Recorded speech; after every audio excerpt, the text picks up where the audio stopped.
It's the appointed time, and we have a quorum.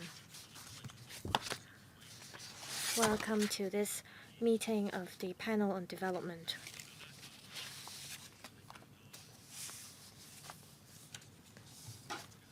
The government has proposed 3 discussion items for this meeting, and the third one involves a funding proposal. So I have to be tight with the time today. Agenda item 1, information papers issued since the last meeting. Since the last meeting, the Secretariat hasn't issued any information papers. Agenda item 2, items for discussion at the next meeting.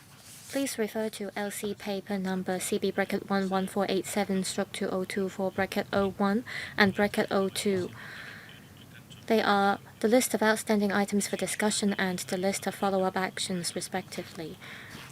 The Secretariat on the 25th of November, through the LC paper number CB-11568/2024, informed members that the meeting in December will be held at 8:30 a.m. on the 18th of December this year. The administration suggests that we discuss the following 2 items. 1. Proposals to amend the Buildings Ordinance, Cap 123.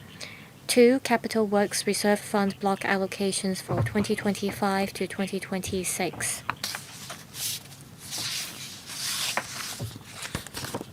Members should have no objections to these 2 proposed discussion items. All right. Then on the 18th of December at 8:30 a.m. we will discuss these 2 items. Agenda item 3 for today's meeting, proposals for promoting elderly-friendly building design. Let's invite the government officials to enter the meeting room. Members who would like to speak, please press the request to speak button.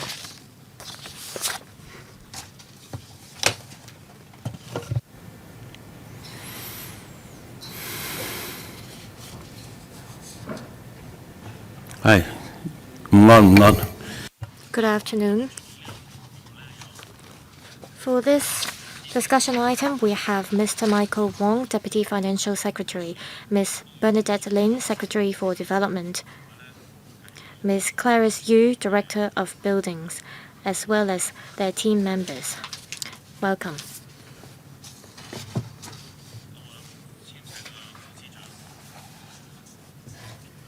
Deputy Financial Secretary will speak first, followed by a PowerPoint presentation. There are 3 discussion items today, so I'll have to be straight with the time. Deputy Financial Secretary, please be brief. Thank you. Mr. Michael Wong. Good afternoon, everyone. I will briefly tell members about our visions. In the last year's policy address, we announced that we will set up a task force on promoting elderly-friendly building design. It's been a year now, and we're going to brief members on the progress. As we come up with the design requirements, we follow a few principles. We have to take into account the density of Hong Kong, and that there is restricted living space in Hong Kong. We have to also consider the market demand as well as elderly's needs. We consulted a number of stakeholders, including the Elderly Commission, the Hong Kong Council of Social Service, the Hong Kong Institute of Architects, the Real Estate Developers Association of Hong Kong, etc. Our proposals cover 4 categories. Later on, our colleagues will elaborate. On newly built residential developments, there will be mandatory requirements. There are also encouraged requirements to encourage the industry to promote elderly-friendly design. Our proposals will also be applicable to public sector projects. We plan to, in the coming 2 months, further consult stakeholders. We hope that by the first half of next year, through administrative measures, through practice note and guidelines, we can implement the requirements. And in 2025 and 26, we can implement the finalized proposals. I'll now invite Ms. Yu to tell you more. Thank you. Our proposals cover 4 categories. First, accessibility and mobility. Second, design adaptability.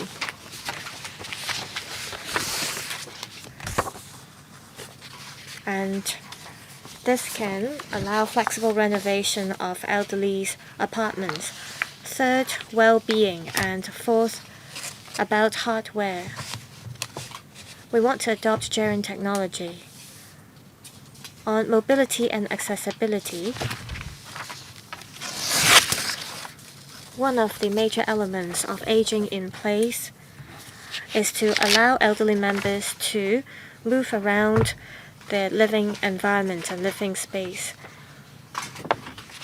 We require in residential units there can be lower threshold and that there can be an edge around the entrance to allow elderly people to go in and out of the apartment. Also, in the common area at the main entrance, there should be an automatic door to facilitate mobility. Also, we propose larger lift cars, and for main circulation staircases, we want wider treads and lower rises. There should also be handrails for elderly people's safety. Apart from the mandatory requirements, we also propose encouraged features.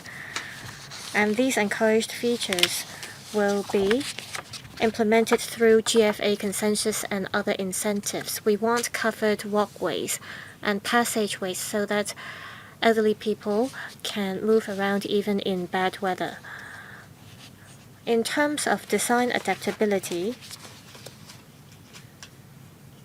the major purpose of this is that we want owners of residential units to, based on their needs, modify the design of the units. So the design of this unit should allow for a modification or alteration of the units to implement elderly-friendly design. For example, walls can be altered so that elderly people can easily enter kitchens and bathrooms. On elderly well-being, in terms of the design, we want to enhance the sense of well-being of elderly so that elderly people can better interact with each other. We also want to promote intergenerational harmony. We propose that in terms of the leisure and recreation facilities, there should be elderly-friendly equipment to satisfy the requirements under the GFA concessions. For the Sky Garden, there should be elderly fitness equipment so that these facilities can be connected with the clubhouse to enhance the flexibility. In common areas, we propose that there should be more leisure facilities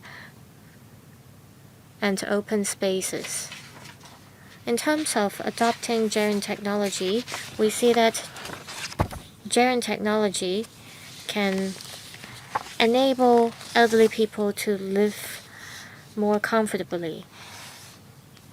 We see advanced and rapid development of gerund technology.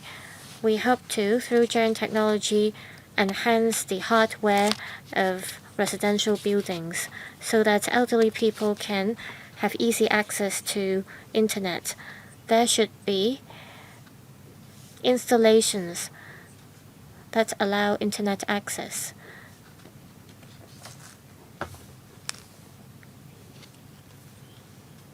Just now, Deputy FS mentioned that there will be mandatory requirements, and we will also implement incentives to encourage the industry to implement the requirements. We will do this also through recommended best practices and practice notes. The requirements will be applicable in newly built private residential buildings, composite buildings, and commercial premises frequently visited by elderly people.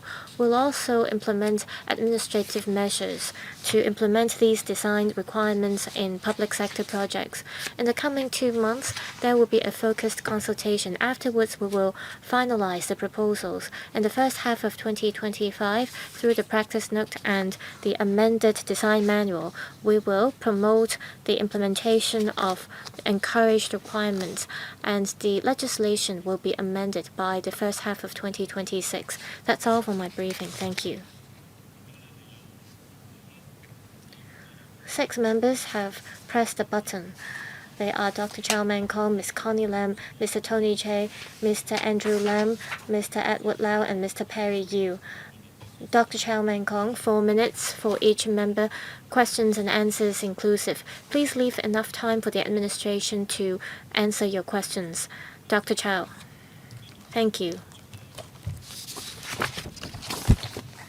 I, in principle, support this proposal to promote elderly-friendly building design. For 1/4 of our population are elderly people, are aged 65 and above, and by 2039, there will be more elderly people in Hong Kong.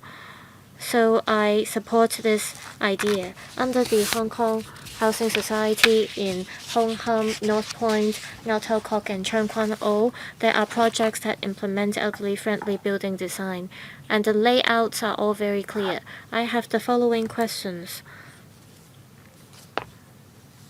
Understand that you will amend the legislation, and the requirements will only be applicable to private residential buildings. For public housing buildings, will you also implement these elderly-friendly designs?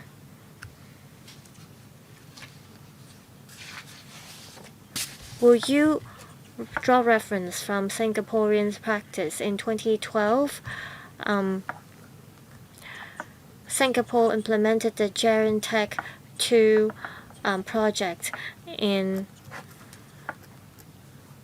HDB units that are non-slippery floors, for example. And will you implement similar projects so that you can ensure the safety of elderly people at home? My second question concerns commercial premises. Are you referring to just commercial premises or commercial buildings? Because commercial premises cover a wider scope. Third question. I see that according to your proposal, the requirements will only apply to buildings built before the amended legislation takes effect. How about buildings that are being built when the legislation takes effect? Will you better inform the contractors so that they can comply with the requirements? Mr. Wong, let me be brief. Some of the legislations aren't applicable to government departments, but doesn't mean that the government won't follow the requirements or guidelines. The government will try its best to comply with the requirements. There could be over 1,000 units in one public housing building. There are safety and security concerns if we, for example, introduce an automatic door or an open door. For newly built projects under the Hong Kong Housing Authority, the requirements will be implemented as much as possible. Before the requirements are implemented, the building plans will have been approved, and normally these projects won't have to comply with requirements. Now we're thinking whether there should be a 6-month grace period for the industry to adapt to the new requirements. Currently, we have a subsidy scheme, and each application involves $80,000. And this subsidy scheme covers the internal area of the elderly people's unit. And we have another scheme that covers relevant projects and which will also see the implementation of these requirements. Ms. Lam So Wai, 4 minutes, please. Thank you. Well, Hong Kong is experiencing an aging population issue, and by 2037, elderly people will account for some 35% of the total population, and many of them are actually living in singleton units, or they both elderly members of the family are living in the same household.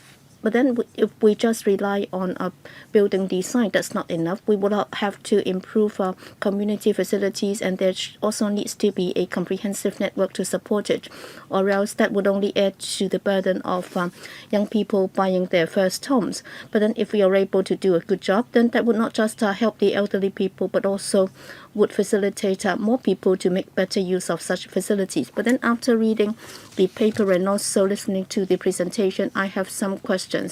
First, with regard to the cost and also the relevant mechanism, they're looking at GFA concession so that developers would be able to include some elderly-friendly facilities, and then they'd be able to get some exemption in terms of GFA calculation. But then how would that affect the cost?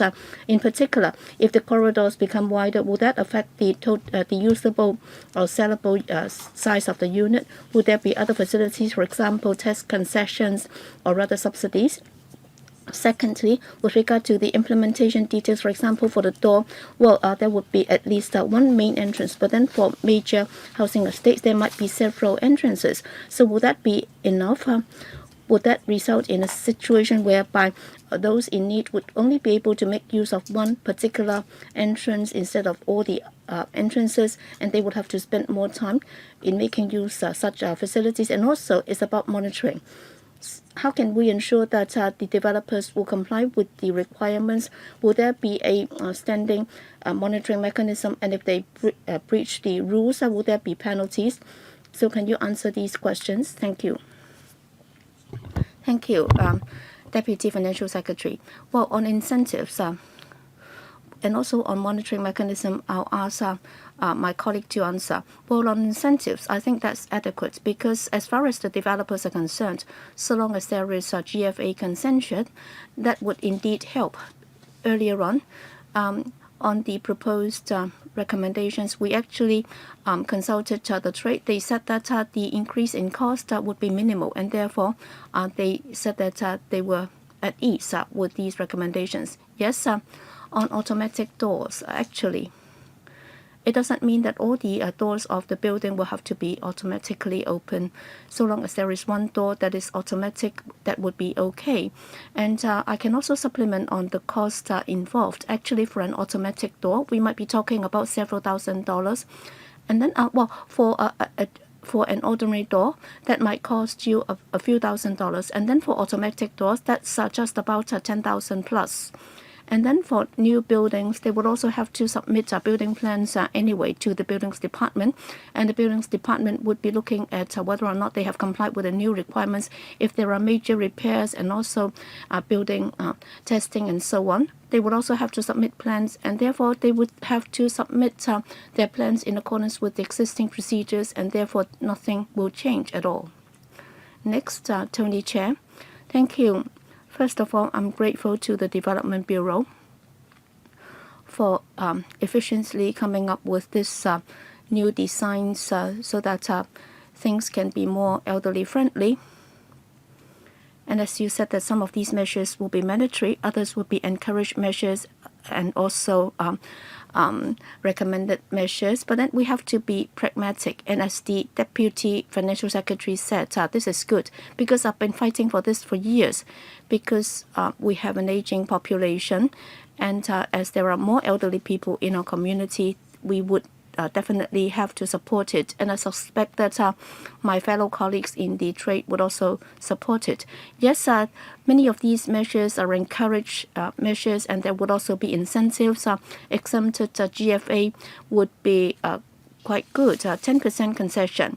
Well, some might say that many developers would already use up that concession. Would 10% be enough? well, that's for you to decide. Secondly, well, I suspect that for the interior design of some of the units, one of the things that can be done is that if elderly people can take better care of themselves, and of course mobility is one thing, in particular when they are in a home setting. And therefore, in terms of incentives or encourage measures, you also mentioned that, well, for kitchens and toilets and bathrooms, and also for the electric sockets and power sockets and so on. Well, elderly people might have difficulty bending down if they have to access their the power sockets and so on. So some of these can be done by way of encourage measures. And as far as our concerns are, well, not all the units are inhabited by elders, and therefore some of these facilities might not be necessary. For example, for bathrooms and toilets.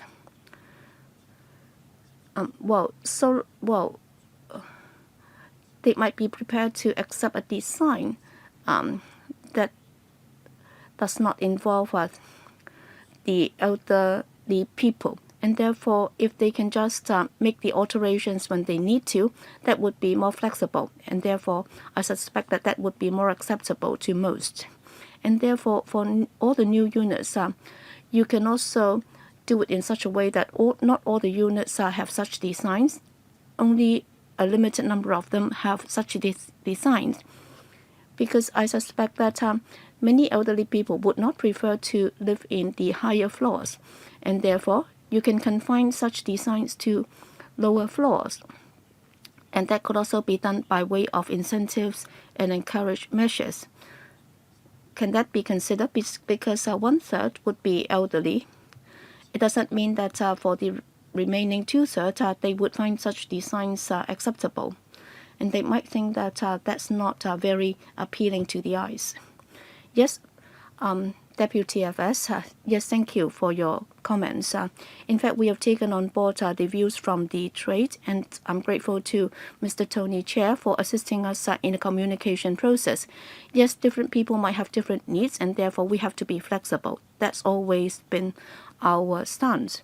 And also, with regard to the total GFA exemption, 10% is quite loose already, because you will have to look at the building bulk, because that might also affect the appearance of the building block, because not all units would be able to get all the 10% concession. And Mr. Chair also referred to some new possibilities. For example, some of these proposals have not been made. We are willing to consider, because we will have to look at the details for individual developments. We will have to look at the justifications for seeking the concessions. So would be willing to consider, and will be happy to discuss with the sector. Yes, for the 10% concession for the new developments, have most of them got the 10% increase in GFA already, and as a result, your incentive might not be very meaningful to them. Yes, in the consultation process, you will definitely be listening to more views from the sector. Next, Mr. Andrew Lam, Deputy Chairman. Yes, in terms of elderly-friendly design, definitely we would support it. But then when it comes to actual implementation, it's hard to rely on just one paper, because there are simply too many details to be included. I'd just like to suggest a couple of points. First, what would be mandatory and what would be encouraged measures? Because as the deputy ever said, you will have to be pragmatic. Because for new buildings, mandatory designs would definitely be achievable. But then it's not about the direct impact on the cost. It's also not about the usable or saleable floor area. But then for smaller units or smaller buildings, you will have to take note of the implications if such designs are made mandatory. In particular, where there are alterations or additions, then I think you will have to be more flexible. Well, taking staircase as an example. For example, for the more commonly used staircases, all right, the cost might be insignificant. But then for those of us involved in design, if you want to achieve that standard, you will have to lengthen the staircase. So it may not be possible for all the buildings to comply with this new requirement. And therefore, in the future, you will have to allow for sufficient flexibility so that even if they are not able to meet the latest requirements, they will still be able to do something, or they would still have an alternative to go for. And then for interior designs, there are many details that can be discussed later. But then in particular, I'd like to refer to one point. As far as elders are concerned, outside of the buildings, there are a lot of canopies and so on. So when they alight from a car and so on, recently there are more extreme weathers, and therefore you will also have to consider whether or not the site coverage can be relaxed so that the canopies can be extended a bit further to the public area. I'm not talking about some unauthorized canopies, but then for canopies that are extended into the public areas, would that be permitted as well, in order to allow the elders to disembark from vehicles and so on? Yes, for new buildings, I think that would be easier. I've also worked in the Development Bureau, but then for alterations and renovated buildings, that might be difficult. And therefore, the Buildings Authority might have greater discretion. But then if you give the BA too many flexibilities, there might also be queries. And also, Mr. Andrew Lam referred to the entrances and so on. I think we have to be more flexible there, but of course, unauthorized building structures would of course not be accepted. Yes, Lau Kok Fan, thank you. Thank you, Chairman. On encouraging elderly-friendly designs, of course, we would support it. I remember, for public and private buildings, the administration has done a lot. When I visited some new housing estates, I think they are already quite elderly-friendly, including the balconies outside the kitchen. Some of the railings can be adjusted in terms of the height. And of course, apparently the guidelines would only apply to private buildings. What about public buildings? And of course, we have to be pragmatic. For example, for automatic doors, that can be considered. But then for the covers, the height of the covers, I think we need to be more flexible, because both the private sector can also make reference to the practice of the public sector and vice versa. And it's not just about the elders. For all the people living there, you have to be friendly to all, because for wider corridors and also the toilets would have anti-slippery flooring and so on. I think it's not just for the elders, for families with children, they would also welcome that. And therefore, I think the overall design concepts are good. But then in some new buildings, say in the bathroom, in order to sell better, sometimes they'd have designs where there would be no thresholds at the entrance. And also for the bathtubs, sometimes elderly people would find it difficult to climb into the bathtubs if the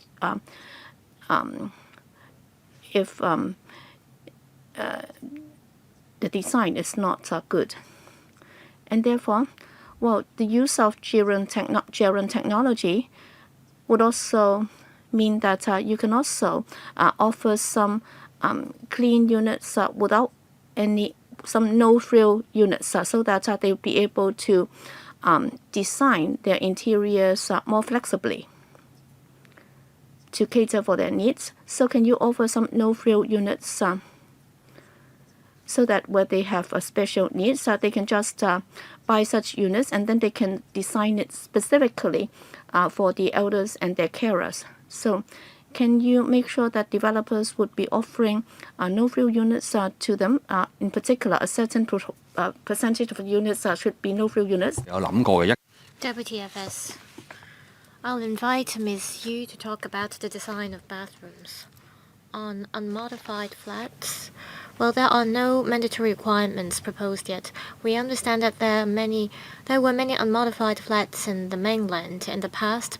However, there are lots of renovated flats that are being sold in mainland now. In Hong Kong, there are also lots of renovated flats.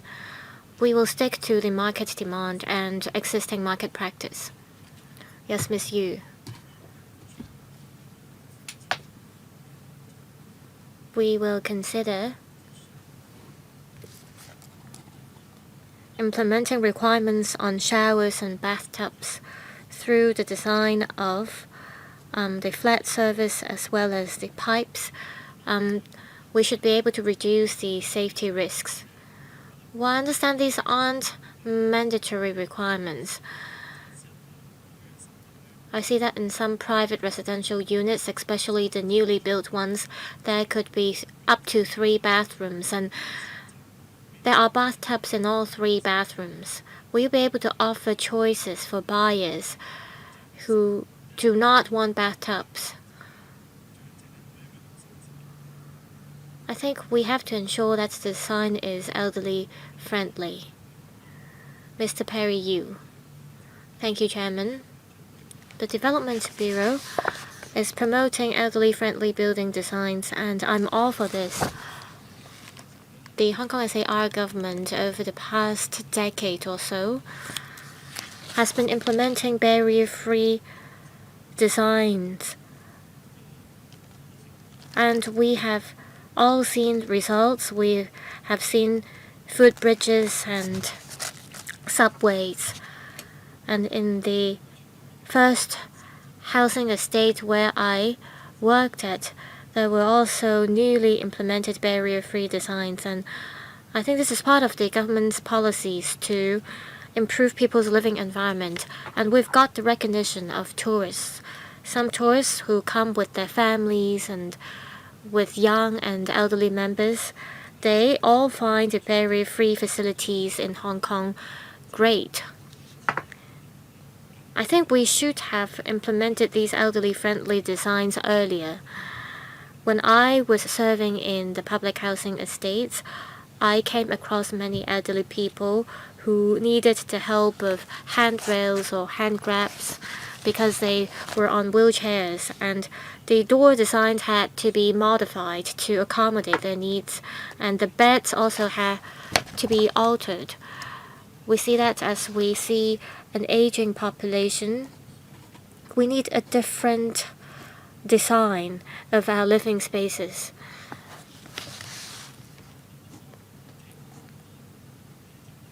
Everyone has different needs in terms of their living spaces. As far as I understand, under the proposed mechanism, you are going to implement elderly-friendly designs in the whole building. Say there are 8 units on one floor. Can there be 2 to 4 units where there are special designs, and for the rest of the units on the floor, you allow more flexible designs opted by the owners? I understand that for common areas you need standardized or uniform designs, but I wonder if there can be more flexibility under your proposed mechanism. Secretary, take new buildings as an example. We want mandatory requirements to be implemented in new buildings, but mostly in the common areas. For private residential units, we're mostly looking at the width of the door, for example, and the threshold. For individual units, will there be elderly-friendly designs? For example, some owners might want a more flexible design for the bathtubs as well as the structural walls. Currently, these designs aren't mandatory under the proposed mechanism. In the future, we will implement an accreditation scheme, and we will also implement GFA concessions to encourage developers to implement elderly-friendly designs. Just now, Mr. Tony Che mentioned that in the future, we want all residential units in the building to have these elderly-friendly design in order to get the GFA concession. Well, these are details to be thought about under the accreditation scheme to be implemented. We will listen to people's views. Mr. Bill Tang, I concern about home safety of elderly people.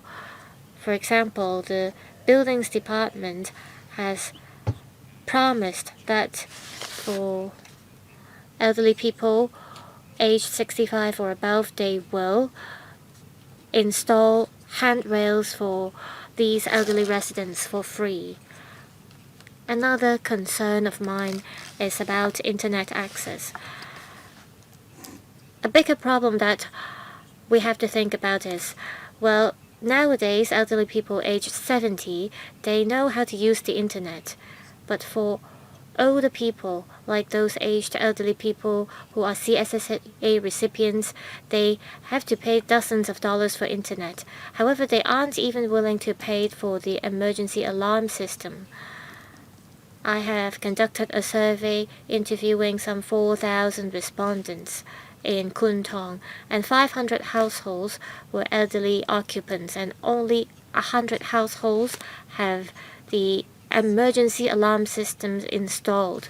From this example, we can see that we need to go further as we implement these designs. For housing authority residential developments where the entire building is resided by elderly people, can you implement certain designs for free?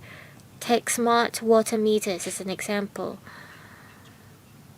You might get a zero reading sometimes, and when such situation arises, you can notify the care team members, for example. And you want to find out how come the meter reading has remained zero for 24 hours.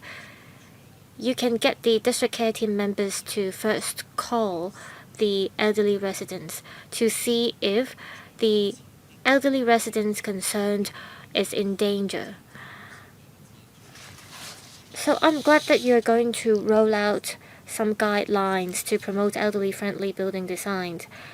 You can also think about some low-cost solutions to ensure elderly safety. We have been advocating, for example, the water meter idea. Also, we are trying to implement the smart key initiative. Say, an elderly resident who has been at home for 24 hours without opening the door. Is there something happening to the elderly resident? You can find out through the Smart Key initiative. Of course, you have to get the consent of the elderly resident to install such devices to ensure elderly safety. There aren't many technical things of this proposal that we object to. I'm just trying to contribute more ideas here. To give you another example, some find that the tactile paths for the visually impaired aren't well designed because people might fall or get stumbled when they walk on these tactile paths. Can this be dealt with, for example? Deputy FS.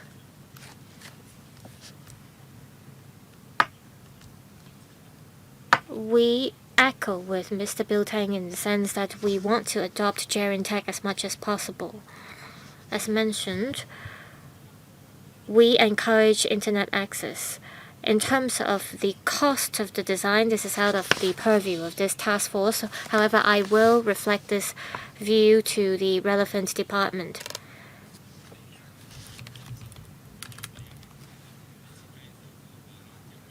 We are going to implement slip-resistant floors, for example, but how can we prevent elderly people from stumbling over the tactile paths? We will think about this. Mr. Louis Long. Thank you, Chairman.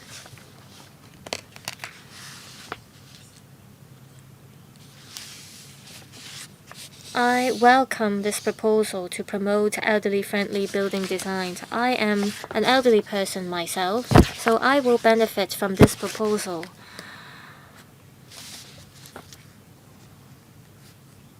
The government is going to roll out both mandatory requirements as well as encouraged requirements. I think this is very pragmatic. I understand that in the coming 2 months you will further consult relevant stakeholders, and the relevant stakeholders include members of READER. And I'm sure their views will be of certain importance for you. I have a question about the principle. You are proposing mandatory features as well as encouraged features. As I said, this is a pragmatic approach. Under your proposal, when the entire scheme is rolled out, will you consider converting some of the encouraged features into mandatory features? If you will, what kind of standards will you adopt as you try to convert the encouraged features into mandatory ones? I believe the industry does want to know about this. They want to know clearly what features will be mandatory and what will be encouraged. Deputy FS, I thank Mr. Long for the questions. I want to thank the real estate industry as well as READER for their valuable opinions, and during the consultation they have been very cooperative. As mentioned, we are taking into consideration the increase in cost if we are to implement the designs, and READER has been very cooperative, and they've been encouraging us to implement the designs. We are looking at the safety measures when we look at mandatory features. For encouraged features, they are, for example, 5G network. There could be changes in the future. If we are to convert some of the encouraged features into mandatory ones, we will definitely fully consult the stakeholders. But I believe at this stage we don't have to think about this yet. It's now my turn. As we are seeing an aging population, I agree that we have to promote elderly-friendly building designs to ensure elderly safety. So I, in principle, support this proposal of the government. I have been to an elderly project of the housing society, and the designs implemented are much better than the ones proposed here. I understand that we don't need perfect elderly-friendly designs in all buildings. It is just that the residential development I visited happens to be an elderly-friendly project, and it is in Tanner Hill. The government is proposing different incentive measures, including GFA concessions, to encourage new buildings to implement elderly-friendly designs. For encouraged features, you don't need incentives. For mandatory features, you're going to amend the legislation. Is that right? Second question.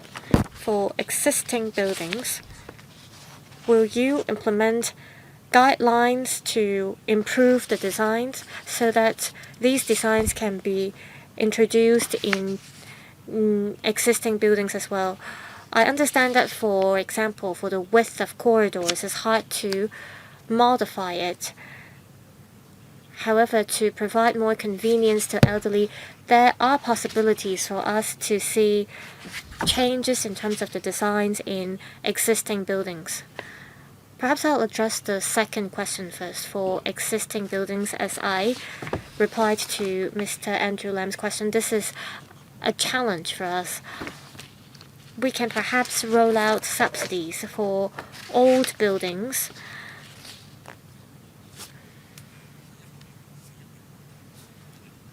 They perhaps need to see improvement measures. For existing buildings, they do not necessarily have to comply with the requirements. We will talk to the relevant parties to see how we can offer support and assistance so that these designs can be implemented in existing buildings too. I'll defer to my colleague to answer the question about whether or not they should be mandatory. Well, if these are mandatory measures, there is no question of offering incentives whatsoever. So where there are incentives, those are the encouraged or recommended measures that we want them to provide. That may not be in the form of GFA concessions, because some of these might not have to do with GFA. For example, if the window can be larger, or when they build the buildings, if there can also be flexible designs, then that might not have anything to do with the GFA, and therefore the incentives would not be in the form of GFA concessions. There would also be a certification program. If they're able to do it, then for the future in the future recognition program, we would also be recognizing them for the good design that they have offered, so that they can also show that to the potential buyers. So under the Beams Plus, we have that in place already, and therefore we will be coming up with further details later. Next, Tony Chair, for the second round. Yes, thank you for allowing me to ask in the second round. Like you, I'm also concerned about existing buildings, how they can meet the latest guidelines when it comes to encourage facilities, because as the Deputy FS said, you said that in terms of resources, you would also be prepared to offer some subsidies and so on. I think that's good. But then let's not forget that for existing buildings, very often the units have already been sold, and therefore you have scattered ownership. So for the public open space, when they do the renovation, if they were to use elderly-friendly materials, I think that would be easier to accept. But then what about other aspects when it comes to incentives? That might be more challenging, because there is no question of adding or increasing the GFA in their cases, and therefore the owners and households would find certain facilities helpful, and therefore you will have to resolve the problem of split ownership, because for public open space, everybody will have to agree to that before anything can be done, and it would be kind of difficult to achieve 100% consensus. So how can you help those owners who would like to see improved facilities like footways? They would need more space. So can you use more incentives to encourage them to do that? But then at the same time, that might involve buildings departments, enforcement of certain building regulations and so on. Can there be certain exemptions by exercising certain discretions? Because when you have to identify public open space to increase certain public facilities, sometimes that might not be easy. And therefore I would suggest that a larger extent of the public or a larger proportion of the existing buildings should be offered more incentives, so that the minor owners or unit owners would be more prepared to do this. Then they would be encouraged to provide more elderly-friendly facilities, because if you just rely on newly built buildings, the number would be limited. Yes, thank you. Thank you, Chairman. Thank you, Mr. Chair. Well, I'll speak on several fronts. In terms of subsidy, we haven't got plans to come up with new subsidy schemes. We do have some existing plans. For example, for those in need, well, we have this building renovation scheme that has been introduced since 1993, and the building operation Operation Building Bright program has been in place for many years already. And then for existing buildings, indeed, that has always been a difficult problem. We do respect private ownership, and if we were to change the ownership by way of legislation, that's not in our mind right now. But then I suspect that's not what you suggested. There might be some site coverage requirements. Would there be space to maneuver? Well, we will be looking into that when we talk to the relevant sector. Yes, thank you. Thank you, DFS. That's a good clarification. In terms of helping them, well, resources might be one thing. As I said, there might be some teams who have been working on it. They might be able to help, because sometimes some of the biggest problems would be for the minor homeowners to reach a consensus. Well, they might need some help, and we might have to give them a bit of a push in order to get them agreed to a certain arrangement. Indeed, in some cases, for example, on green features, even if you want to install them in the public space, whether or not permission can be granted, well, the administration will also have to relax some of the current restrictions. Thank you. That's the end of our discussion. Mr. Lau Kok-fan, I think you're pressing the button in order to ask questions in the next topic, right? Okay, the Bureau Director will stay behind for another paper, right? Thank you, Director.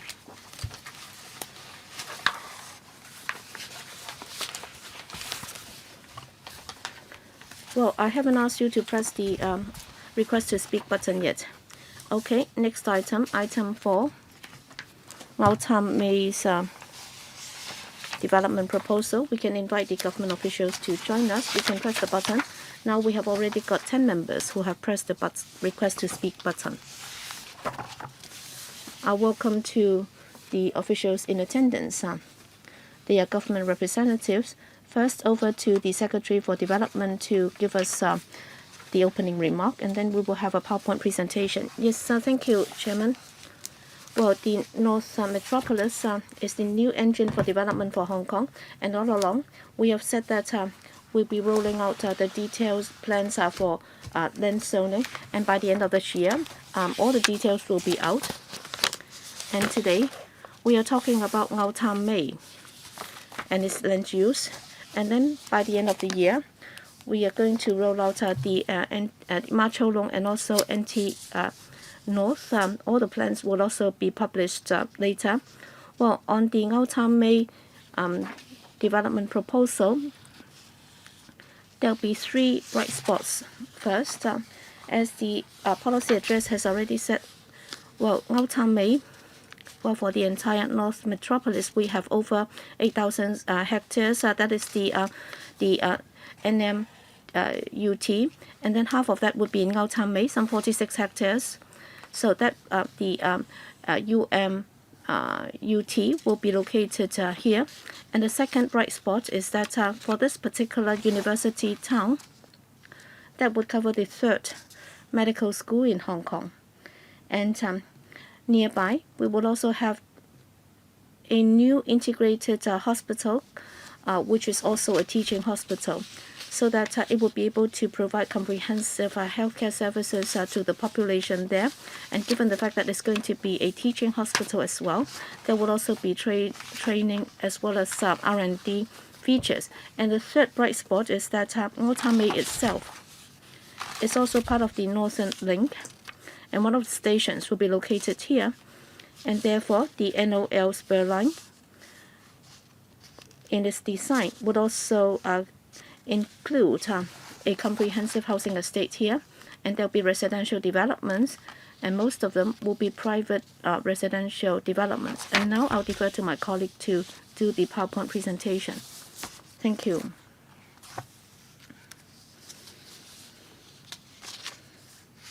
So we have Mr. Yao. Well, what kind of place is Ngau Tam Mei?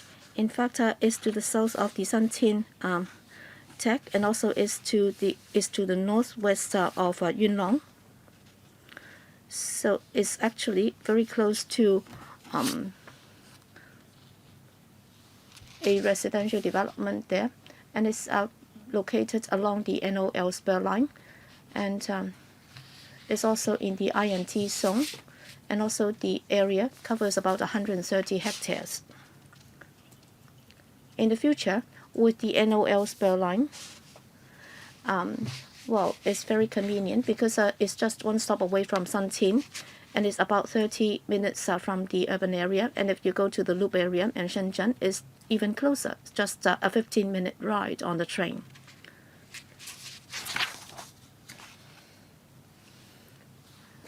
First, on the strategic positioning. In last year's action plan, it says that in Ngau Tam Mei, some land will be reserved for tertiary institutions focusing on research collaboration, so that there would be synergy with the Shantin techno pole, and we would also be developing the NMUT, the North Metropolis University Town, and the third medical school will be located there, and there would be branded programs by local and overseas institutions, so that there can also be research collaboration and exchange projects. In the Shantin Technopole, other than promoting the NMNUT, we are going to have an integrated hospital as well as the third medical school there. And then in terms of transport infrastructure, upon the completion of the NOL spur line, it's just one stop away from the Shantin Technopole, and it's also going to be connected with the East Rail and also the Twin Ma line, forming a rail loop traversing the New Territories and the metro area. And it will also be very close to the HSITP and Shenzhen, and therefore going to the loop and also Shenzhen, it will be even more convenient. And in terms of road transport, we have the Shantin Highway, that's the existing road network, and we are also planning the NM Highway. And in Ngau Tam Mei, there would also be a connection to the Shantin Technopole. Now I'll turn to the three highlights and also the way forward. Well, we have just completed this 2-month public engagement exercise on the land use concept plan. And on this plan, you can see that on the west, you have the Shantin Highway, and then on the right-hand side, this is the planned North Metropolis Highway, and then we have the Northern Loop main line, and therefore you can also see the future Ngau Tam Mei station. And then to the east, we have the Unit Town land, and then in the middle, you can see the Red Cross.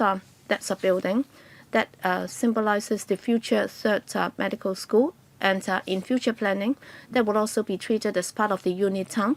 And then right opposite to the integrated hospital, we are going to have the comprehensive teaching hospital as well.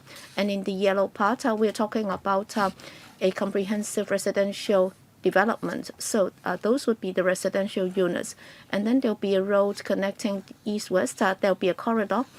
In revitalizing an existing river course, we're going to make use of the two banks on the river, so that we'll be able to build a recreational area, and that's also going to be used by pedestrians and cyclists. And on this plan, we can see some of the major planning parameters. The new population will be about 32,000, and then the number of new units, mostly private units, would be about 12,000, and then for new jobs, about 22,000. And then in terms of land use budget, you can see that in this area, mostly is the unit town, about 46 hectares, accounting for about 1/3 of the total of 130 hectares. Now turning to the three highlights. That's the unit town.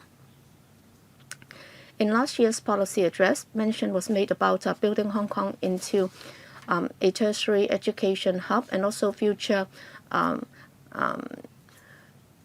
incubation hub for talent and so on. So that would be branding Hong Kong as a place where people will further their studies. And also in the Ngau Tam Mei unit town, we will have flexible programs for institutions both locally and overseas. And local and overseas institutions can also engage in research collaboration, students exchanges, nurturing of talents, and so on. And then for the talents that are nurtured here, they can also support the I&T development of the Suntin Technopole, so that there can also be talent support for research, academic, and industry work, so that talents around the world can also come to Hong Kong. And then the unit town would also provide sufficient hostel places, open spaces, outdoor activity spaces, green commuting, and so on, so that there would be a vibrant and self-sustained unit town neighborhood. We would also be exploring the possibility of synergy and common facilities to be shared by post-secondary institutions, for example, data centers, conference facilities, sports, leisure amenities, and student hostels, etc. The second emphasis is the third medical school as well as the integrated hospital. On the integrated hospital, there is a need for us to build the hospital because there will be a significant increase in the population in the northern metropolis. So we will reserve 9 hectares of land to build a new integrated medical teaching and research hospital, providing about 3,000 beds as well as a comprehensive range of healthcare services. The hospital will be equipped with specialist staff and related technology and equipment. There will be teaching, training, and research facilities that will be equipped with equipment for clinical trials. This is to help promote research, academic, and industry collaboration, as well as the promotion of life and health technology industry. In this year's policy address, it is announced that there will be a third medical school to increase the number of doctors in Hong Kong. This is to provide better healthcare services in Hong Kong, and this is also to develop Hong Kong into an international healthcare and medical innovation hub. The task group on new medical school held its first meeting in October. The task group is going to invite universities interested in setting up this new medical school to submit proposals.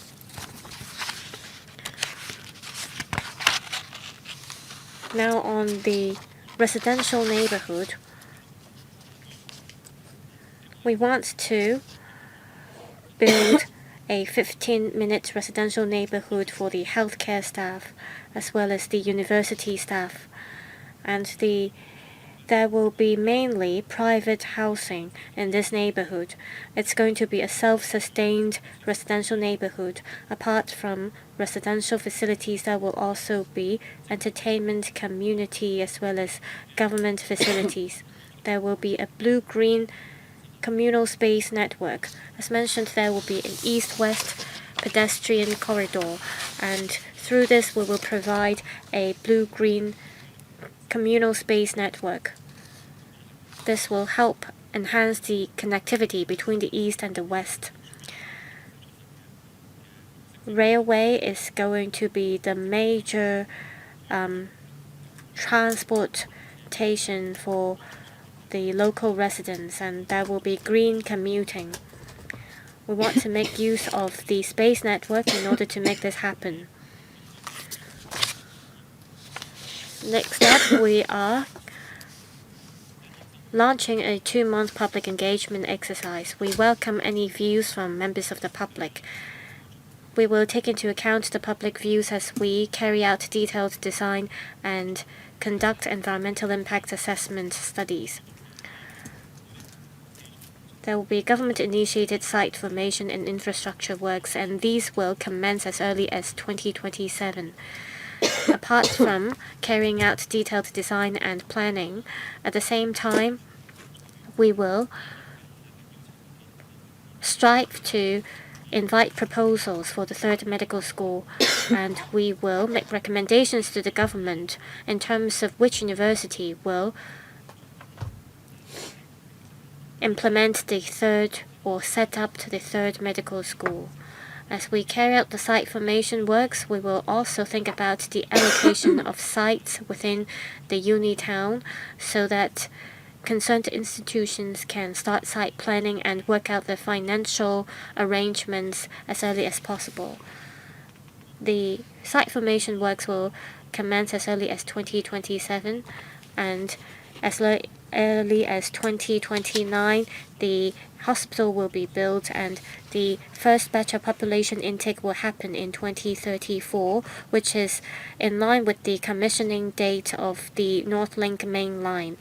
Apart from government-initiated site formation works, we will also consider other development approaches, including in-situ land exchange as well as rail plus property model. We want to leverage market forces to speed up the development, and this is also to ensure the sustainability of our public finances. That's all for my briefing. Thank you. 12 members have pressed the button. They are Mr. Andrew Lam, Dr. Chow Man Kong, Mr. Bill Tang, Dr. Wendy Hong, Mr. Michael Teen, Mr. Edward Lau, Ms. Chen Yut Ming, Mr. Gary Zhang, Mr. Perry Yu, Mr. Tony Che, Mrs. Regina Ip, and Mr. Kenneth Lau. I will put questions to the administration as well. I will, however, invite the members to speak first. Mr. Andrew Lam, 4 minutes, questions and answers inclusive. Thank you, Chairman. I'm looking at the plan here. The uni town, as well as the 3rd medical school. I believe the different parties have been waiting for the allocation of sites. For the rest of the sites, they will be for residential neighborhood. I see that the residential neighborhood and the integrated hospital, well, the residential neighborhood is closer to the country park. The integrated hospital is closer to the country park, and the residential neighborhood is to the north of the river course.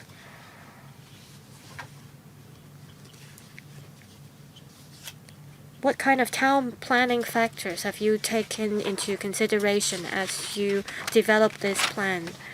If you have to sell land in the future, have you thought about the value of the land? If you have, please tell us the details. Secondly, I'd like to talk about this. Well, Ngau Tam Mei is not a huge area. There is a vast piece of land which has an OZP between Santine and Ngau Tam Mei. They are part of the Northern Metropolis. What kind of roles do they play in the Northern Metropolis? If you are to resume land, the land use will be affected. Will there be compatible land uses in the surrounding areas? Secretary, I'll invite Mr. Yao to address the questions. Thank you, Chairman. The first question concerns the design of the residential neighborhood as well as the layout of the integrated hospital. You mentioned that one of the residential neighborhoods is on this side. The yellow part here shows the residential neighborhood. Apart from residential use, the site here serves other purposes, for example, GIC facilities. So this side will mainly see sports and recreational facilities, as well as community facilities. They will be the major land uses. For residential neighborhoods, they will mostly concentrate on the area near the MTR station, because we want to build a 15-minute residential neighborhood so that local residents can easily get to the station and that they can also easily get to the retail outlets and facilities.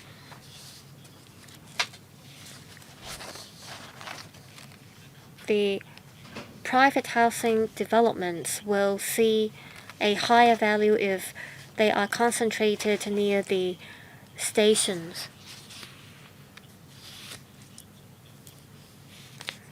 We have to take into consideration the third medical school when we think about the location of the integrated hospital, because they have to create a synergistic effect. So people can get to the hospital through the highway.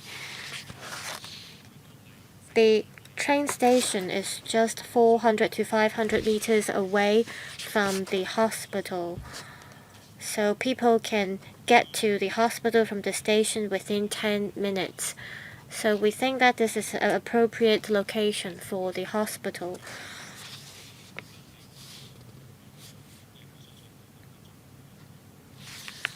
In terms of the impact on the existing brownfield operators, well, we are quite concerned about this.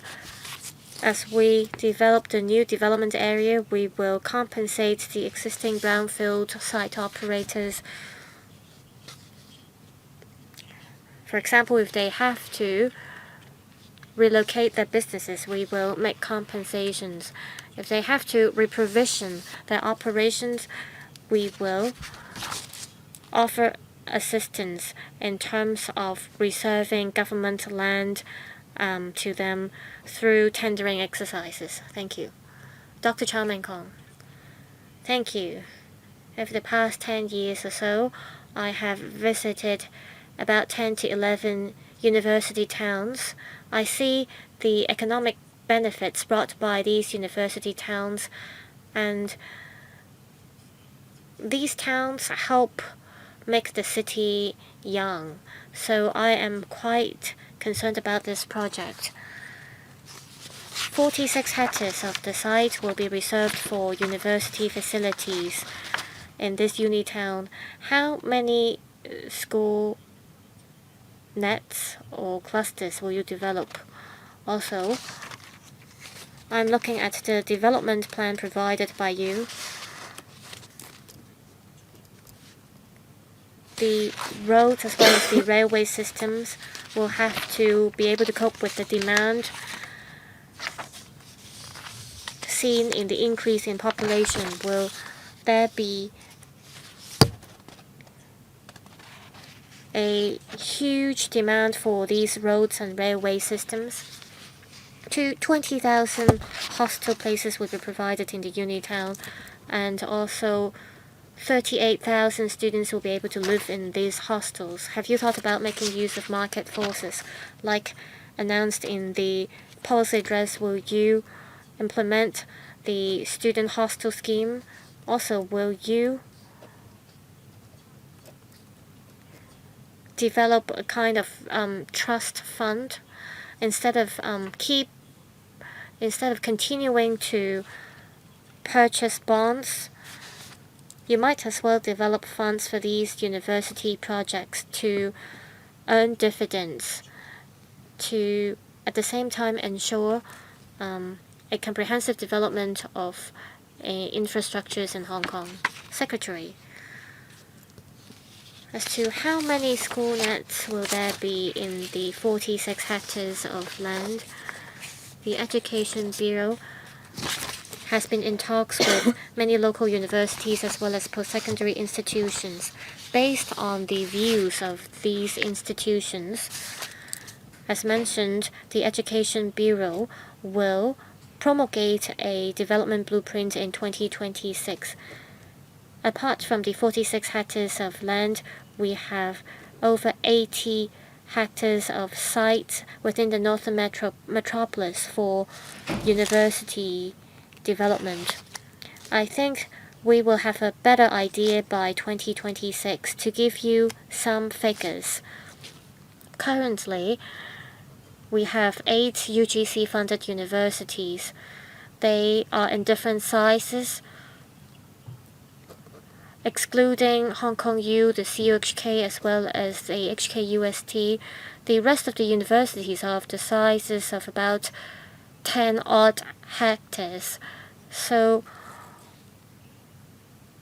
with 46 hectares of sites reserved for universities, it is equivalent to a few universities in terms of the size. In terms of the traffic flow, there will be the Northern Link, and there will be a railway station.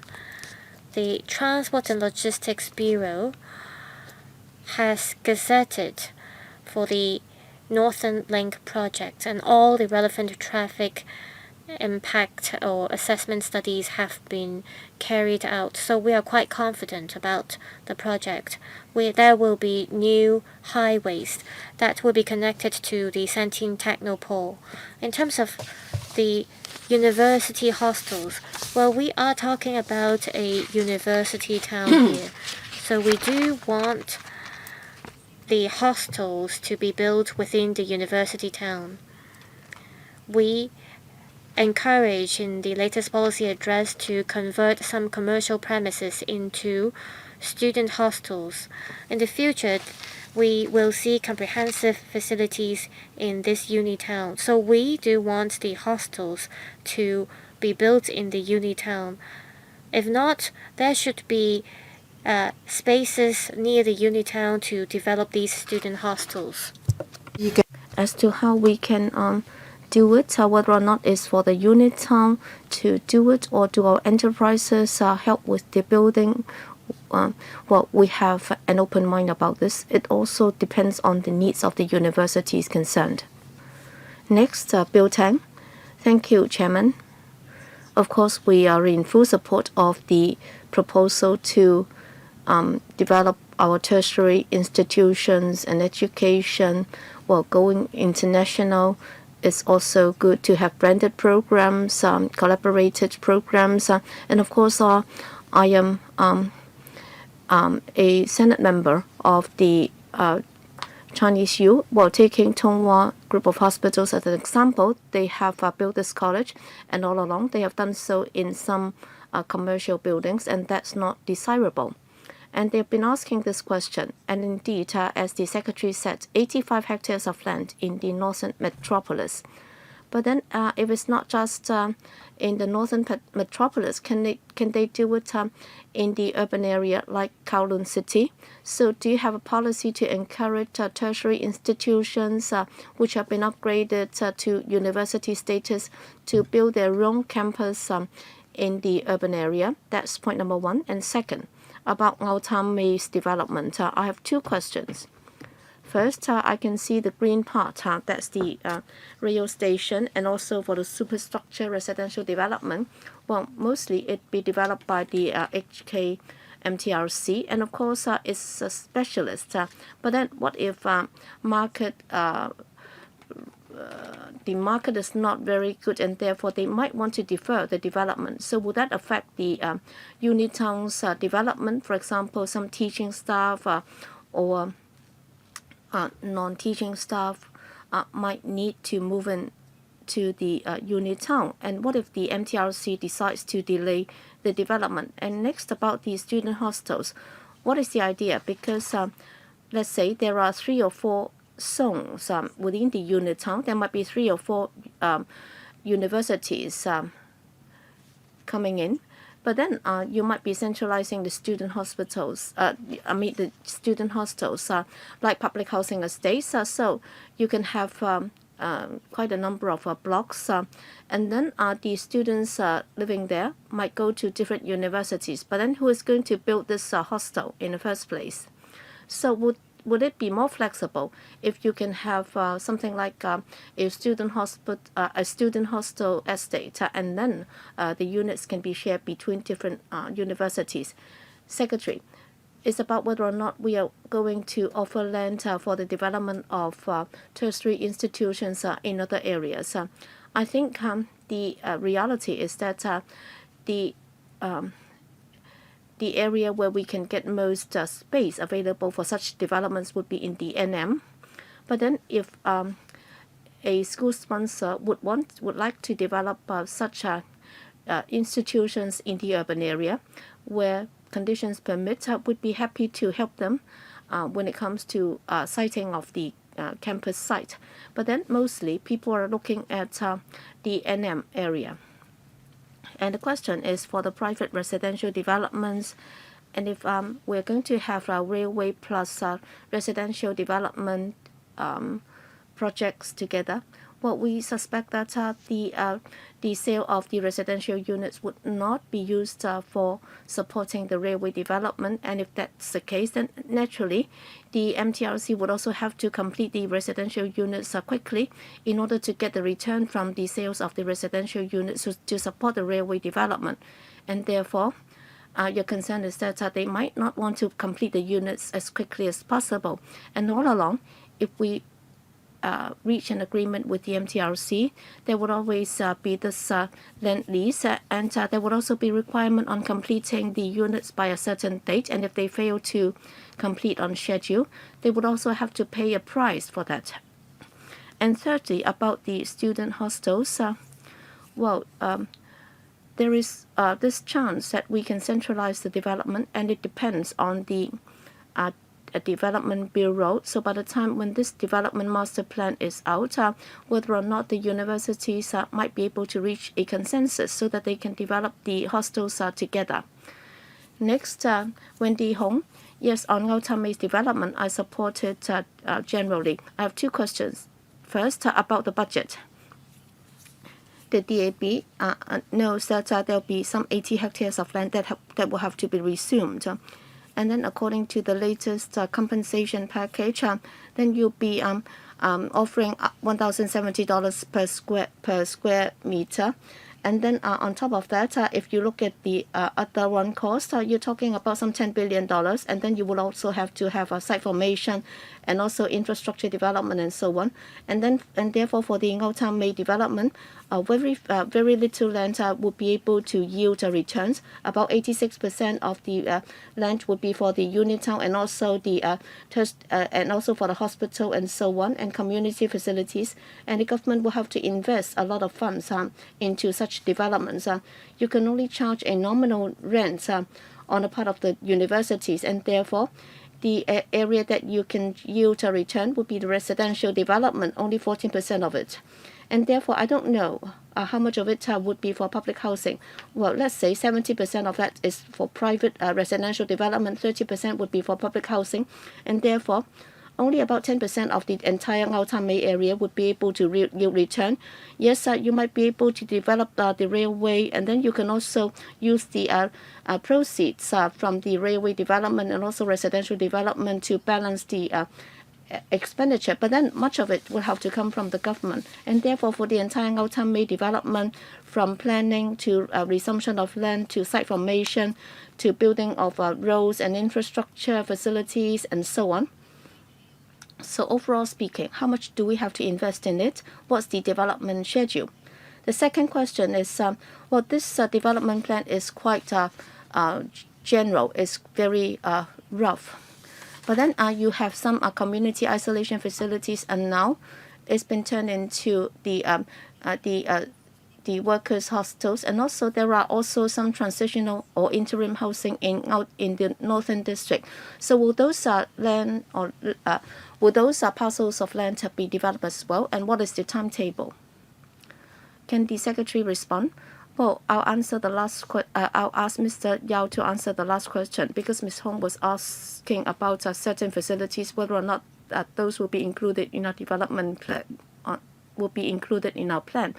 On the financial arrangements, well, we have to emphasize that for individual new development zones, there is no requirements that they will have to be self-sustaining, because we have never said that when the government invests in a certain new development area, all the proceeds generated from that land will have to be used to offset the expenditure, because in new development areas, after all, there are financial and economic values in such development, and therefore we will not be asking the development itself to be self-sustaining. But then if we were to do site formation and provide infrastructure and so on, that would incur costs.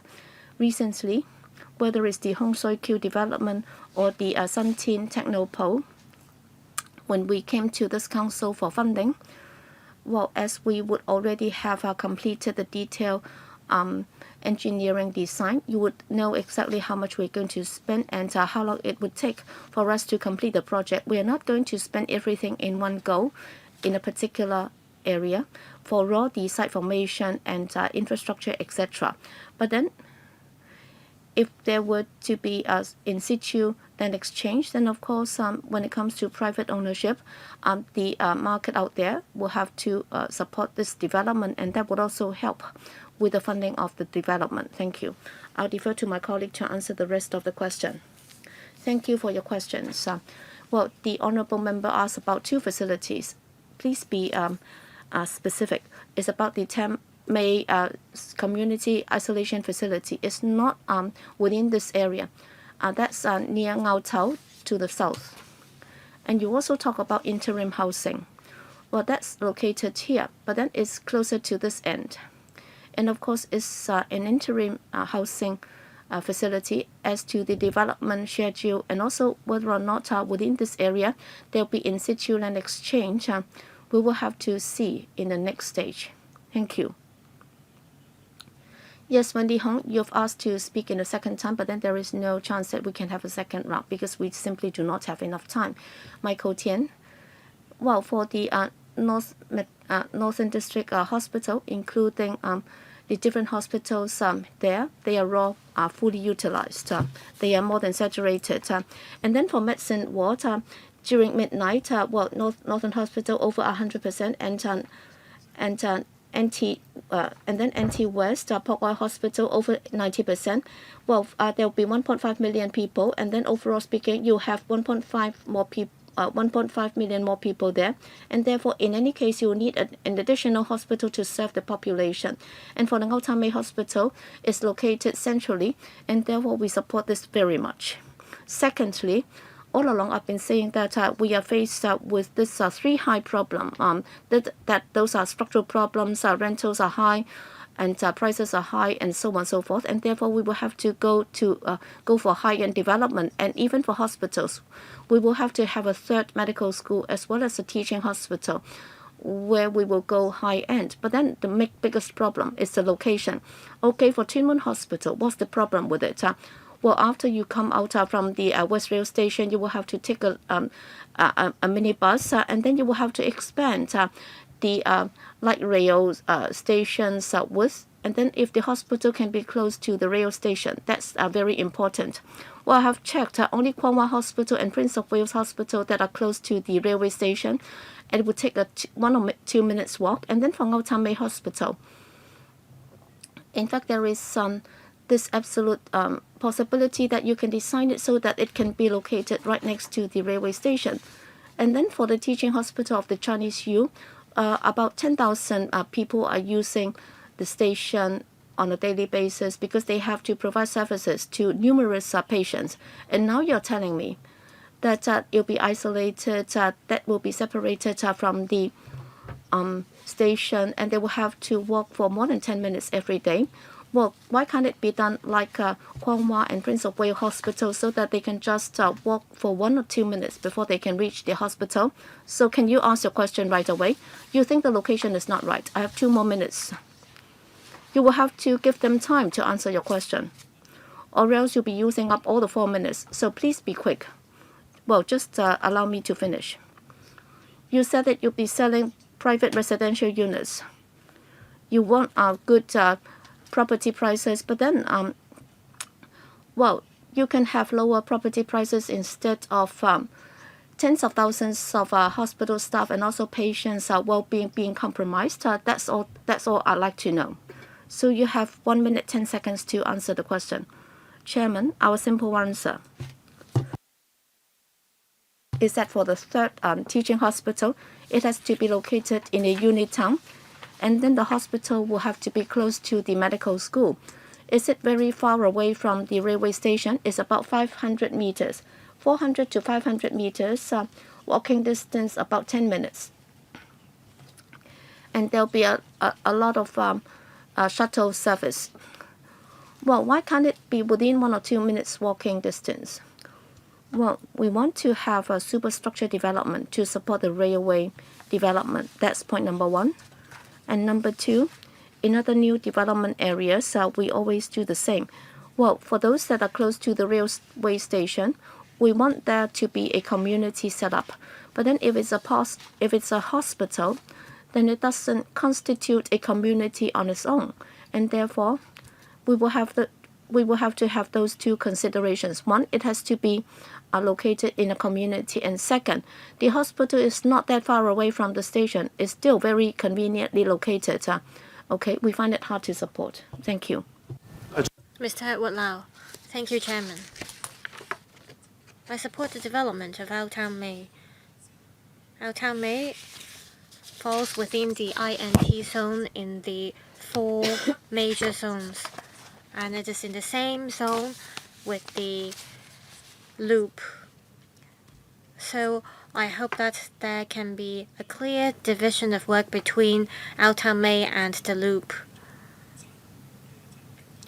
We need a research, academic, and industry platform, and we also need to build a clustered INT zone in Ngau Tam Mei.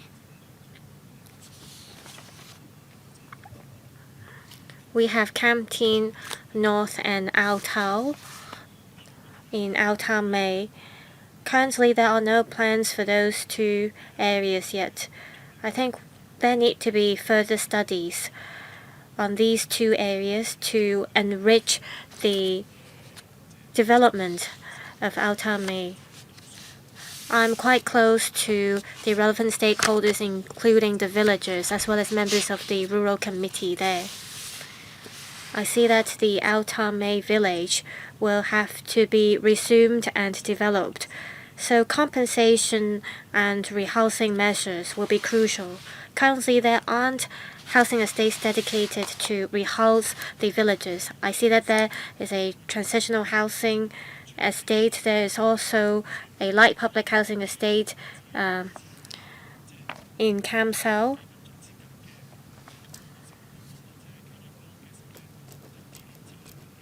Can there be light public housing estate or transitional housing estates dedicated for rehousing the villagers to ensure that the local residents can be relocated within the same district? You mentioned that there will be the Northern Link. Part of the Northern Link will be commissioned first. In 2025, land will be resumed, and this has been gazetted. I know that some sections of the Northern Link will be developed first. After consultation, you will have to carry out a series of work. Can you speed up the plan for in-situ exchange?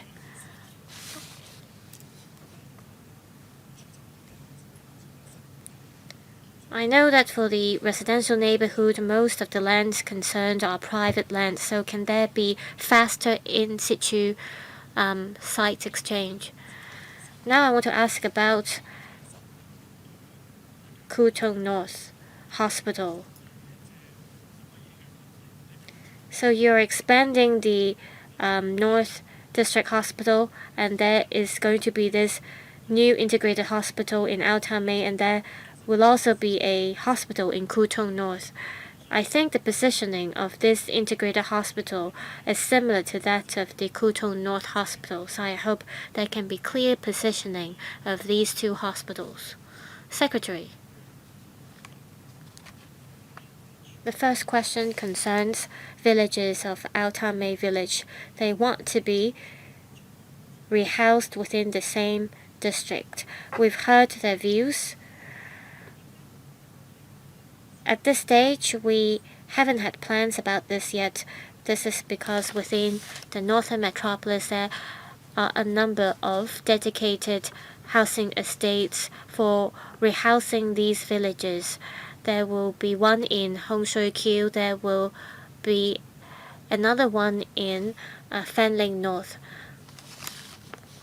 As long as these dedicated housing estates are connected with each other, we think it's good enough. Ngau Tam Mei is an extension of the Sentient Technopole. We are thinking to develop a dedicated rehousing estate in Sentient Technopole. Member asked whether there can be transitional arrangements so that we can make use of the existing housing estates. Well, we will think about this. The third question is about in situ exchange. When will we roll out the relevant details? Normally, to make this happen, we need to have the planning or the outline plan endorsed. We need to have the outline plan endorsed within 2026 in order to facilitate the in-situ land exchange. On the hospital in Tung North, indeed the Health Bureau is working on the second phase hospital expansion plan. We have reserved land for a new hospital in Tung North. When will this project be kick-started? I believe we will have to wait until the Health Bureau has come up with the plan to consider this. 8 members are waiting to speak. Please be succinct. Ms. Chen Yutming, I support the development proposal of Ngau Tam Mei and the Uni Town. I have 2 questions. First, on the Uni Town. Near Cyberport, we have the Hong Kong U, and near the Hong Kong Science Park, we have the CUHK. Ngau Tam Mei occupies a site of 46 hectares. So I've looked at previous information. The HKUSD and Hong Kong U are over 35 hectares in size. Ngau Tam Mei is going to be positioned as a university town. That means there will be more than one university at least, with 9 hectares of land to be reserved for the 3rd medical school as well as the integrated hospital. I'm afraid that there won't be enough land for universities. How many post-secondary institutions will be able to be included in the uni town? Also, we want to develop Hong Kong into an international post-secondary education hub. Ngau Tam Mei is going to be the first plot of land for this purpose. The government has to explain to the public how the government can, with limited spaces, develop Hong Kong into an international post-secondary education hub. We also want to facilitate the development of the loop and the INT zone in the northern metropolis. My second question concerns the 3rd medical school. Our existing medical schools are ranked the top among world universities.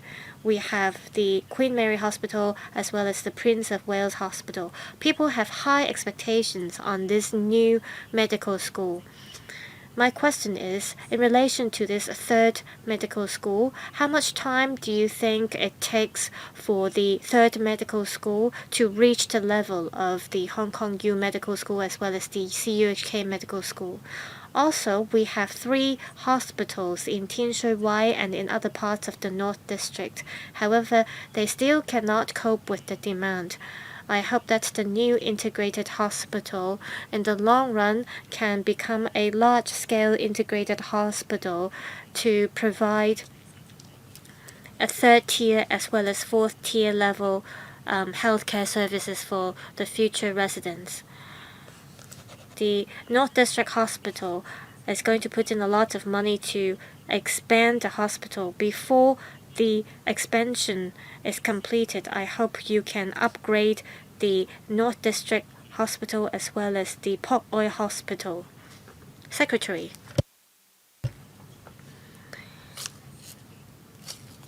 Within the 40-some hectares of sites in Ngau Tam Mei, how many universities will be able to be included? And within the 80-some hectares of sites in the northern metropolis, how many schools can we include in the district in total? We'll have to wait for the plan of the Education Bureau.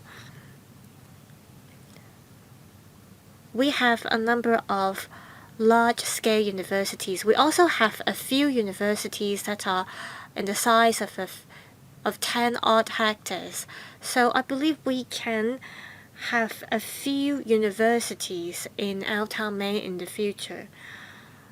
On the third medical school, do we have a timeline for it to be developed to a level where it is on par with world-renowned medical schools?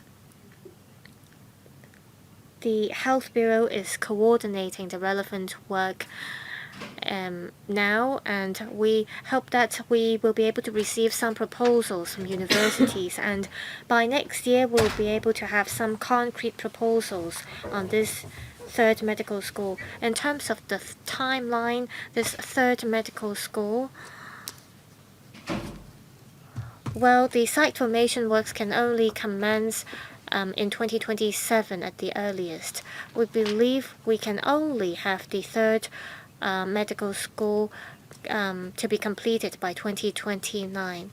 If the Health Bureau can decide which university is going to set up the third medical school next year, the relevant university should be able to start the relevant preparatory work, because all these types of work take time. Once the site formation works are ready, then we can start building the school. On the integrated hospital, I understand that the Health Bureau does hope that this hospital can offer specialist services for patients with rare diseases. Mr. Gary Chung. I support the idea of building a uni town in Ngau Tam Mei. Ngau Tam Mei is going to be a university town, and it is going to be connected to the Sentient Technopole because it's going to be a station away. The hospital will occupy a site of 55 hectares of site, and in Sentient Technopole, the residential neighborhood will occupy a site of 60 hectares. Can the residential neighborhood in Sentient Technopole be moved to Ngau Tam Mei, and the INT site in Ngau Tam Mei be moved to the Sentient Technopole, so that there can be a clearer division of work? There's a lower standard in terms of open spaces and relevant planning in the university town. So you can further optimize the use of site in this regard. In the future, when there is a new mechanism in place, if you are to expand the uni town, it is more flexible to expand the uni town as opposed to expanding a residential neighborhood. I wonder if you have thought about this holistically. Currently in the Sentient Technopole, we are carrying out studies on the second phase residential neighborhood. Will you adopt a holistic approach to make the entire planning more reasonable? Secretary. We have 3,000 hectares of new development land in the northern metropolis.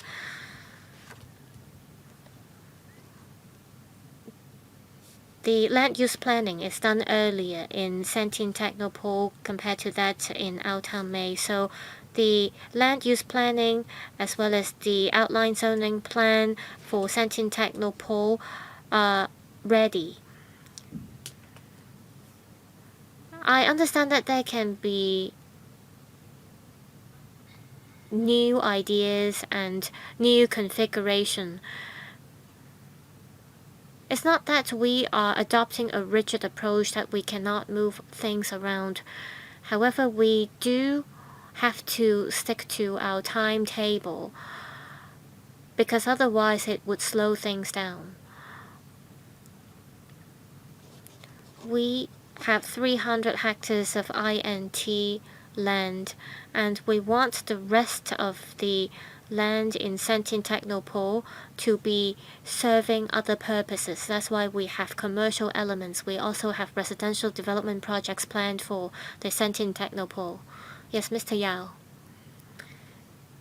we welcome any views from the public during the public engagement exercise. Mr. Gary Chung mentioned about whether there can be an exchange of site between Ngau Tam Mei and the Santine Technopole.